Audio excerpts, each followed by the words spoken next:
Hi hello, ഇവർ വിവാഹിതരായ സീരിയലിൻ്റെ മറ്റൊരു സ്റ്റോറിയിലേക്ക് എല്ലാവർക്കും സ്വാഗതം.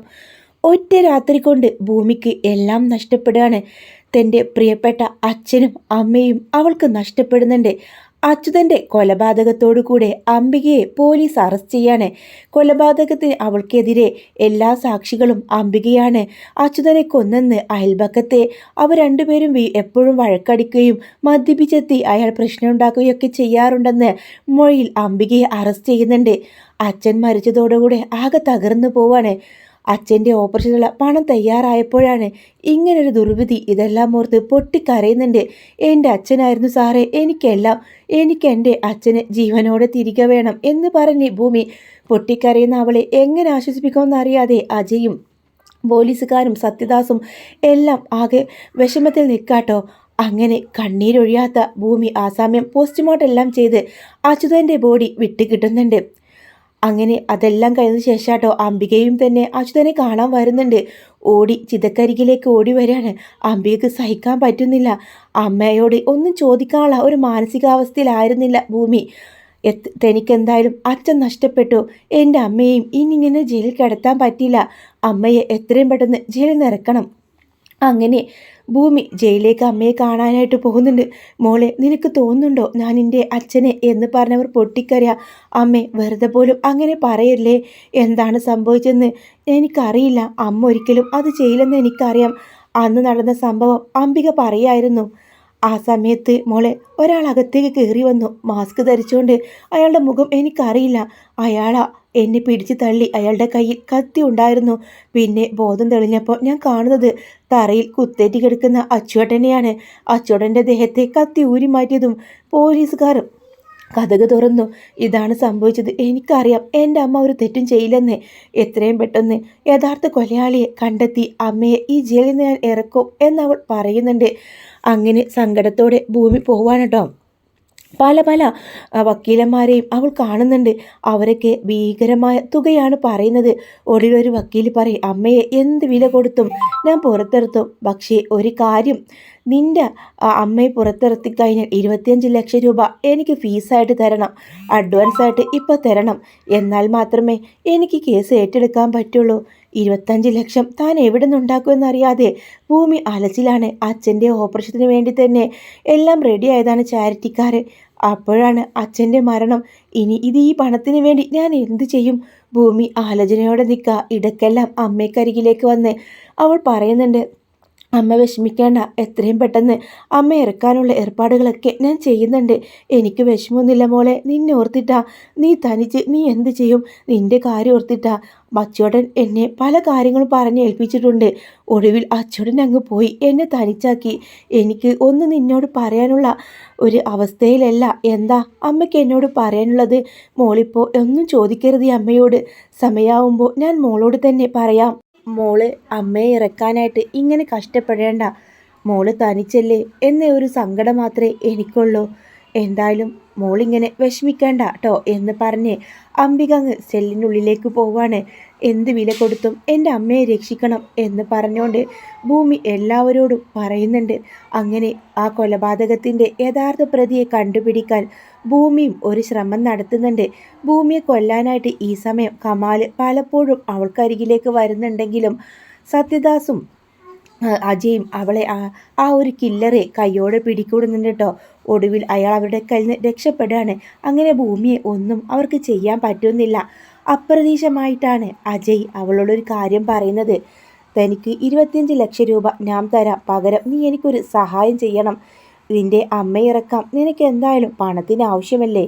ഇത് കേട്ട ഭൂമി നട്ടലോടെ അവനെ നോക്കുന്നുണ്ട്. 25 ലക്ഷം രൂപയ്ക്ക് എന്ത് സഹായമാണ് വേണ്ടത്? തന്നെ വിവാഹം കഴിക്കണം എന്നൊരു ആവശ്യമായിട്ടാട്ടോ അജയ് പറയുന്നത്. ഈ ഒരു സ്റ്റോറി ഞാൻ മുമ്പേ അപ്ലോഡ് ചെയ്തിട്ടുണ്ട്. അതുകൊണ്ട് ആ സ്റ്റോറി ഞാൻ ഫുള്ളായിട്ട് ഇവിടെ വിവരിക്കുന്നില്ല. ഇത് ആദ്യമൊക്കെ ഒന്ന് അമ്പരന്നെങ്കിലും ഒരുപാട് എതിർത്തെങ്കിലും ഒടുവിൽ ഭൂമി തൻ്റെ അമ്മയെ രക്ഷിക്കാൻ മറ്റൊരു വഴിയില്ലെന്ന് മനസ്സിലാക്കി അവൾ അതിന് സമ്മതം മൂളാണ്. അങ്ങനെ രണ്ടുപേരുടെയും വിവാഹം കഴിയുന്നുണ്ട്. ആ വീട്ടിലേക്ക് വലത് കാൽ വെച്ച് അജയുടെ ഭാര്യയായിട്ട് ഒരു കോൺട്രാക്ടർ മാരേജിൻ്റെ പേരിൽ അവൾ അവിടേക്ക് വരുന്നുണ്ട്.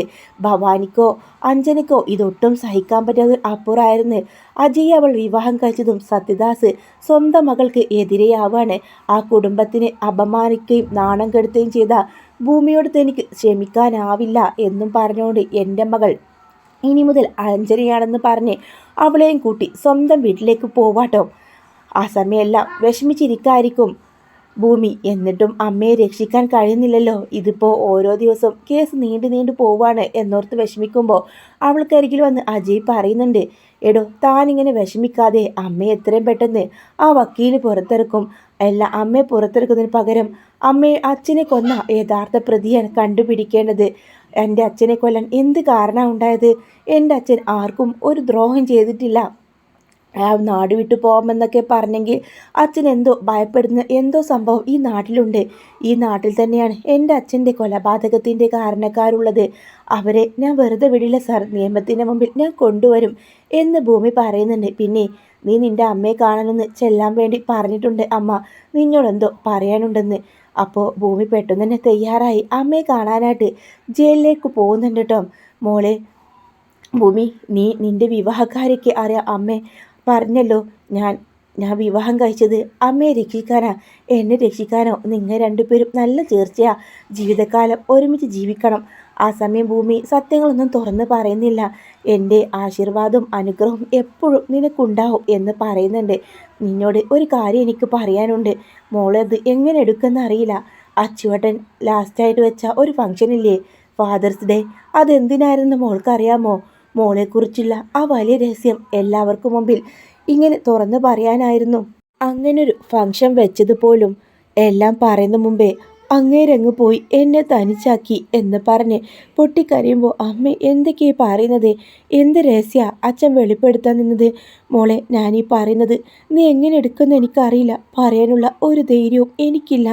എന്തമ്മേ, എന്താണെങ്കിലും പറയൂ. എനിക്ക് നീ വാക്ക് താ. ഈ കാര്യം നീ ആരോടും പറയില്ലെന്ന സത്യം. അങ്ങനെ ഭൂമി വാപ്പക്ക് വാക്ക് കൊടുക്കുന്നുണ്ട്. മോളെ, നീ ഞങ്ങളുടെ മകളല്ല, എനിക്കും അച്ചോടനും ജനിച്ച മകളല്ല നീ എന്ന് പറയണേ. ഇത് കേട്ടതും ഭൂമി നട്ടലോടെ അമ്മയുടെ മുഖത്തേക്ക് നോക്കുക. എന്തമ്മേ ഈ പറയുന്നത്? ഞാൻ നിങ്ങളുടെ മകളല്ലെന്നോ? അതെ, അച്ചോട്ടന് നിനക്ക് കിട്ടിയതാ. നിന്നെ കൊല്ലാനായിട്ട് അച്ചോടൻ്റെ കയ്യിൽ ഏൽപ്പിച്ചതാ. നിന്നെ കണ്ടാൽ ആർക്കും നുള്ളി നോവിക്കാൻ പോലും കഴിയില്ല. ഭാഗ്യത്തിന് അച്ചോട്ടനെയാ അവ ഏൽപ്പിച്ചത്. എവിടെയും കൊണ്ടുപോയി ഇട്ട് തള്ളിയിടാനാ പറഞ്ഞത്. അച്ചോട്ടൻ നേരെ എൻ്റെ കയ്യിൽ കൊണ്ടുവന്നു. എന്നിട്ട് അവിടെ നിന്ന് പെട്ടെന്ന് താമസം മാറി. അങ്ങനെയാ, ആരാണോ എന്താണെന്ന് ഞാൻ ചോദിച്ചില്ല.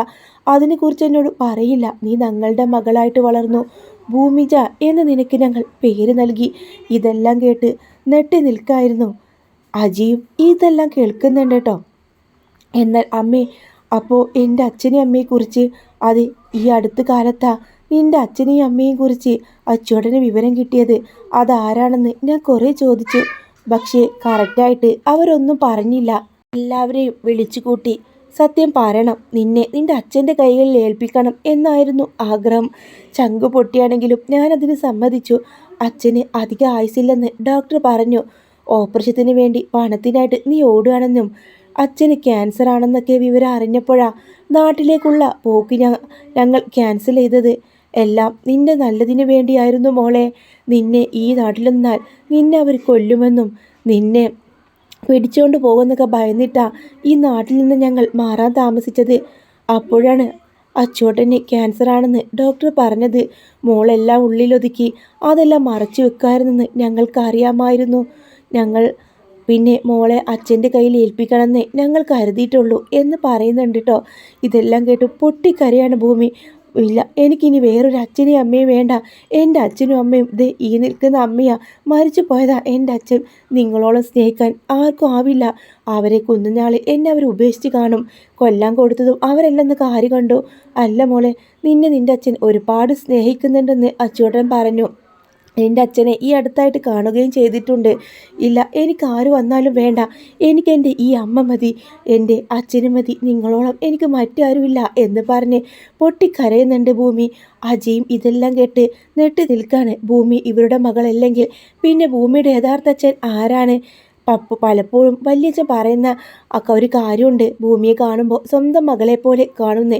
പിന്നീട് വിവാഹത്തിനൊക്കെ കുറച്ച് നാൾക്ക് ശേഷാട്ടോ ഭൂമിയുടെ കഴുത്തിന് പുറകിലുള്ള ആ കറുത്ത മറുക് അജയ് കാണുന്നത്. അതോടുകൂടെ ഏറെക്കുറെ സത്യങ്ങൾ അറിയും.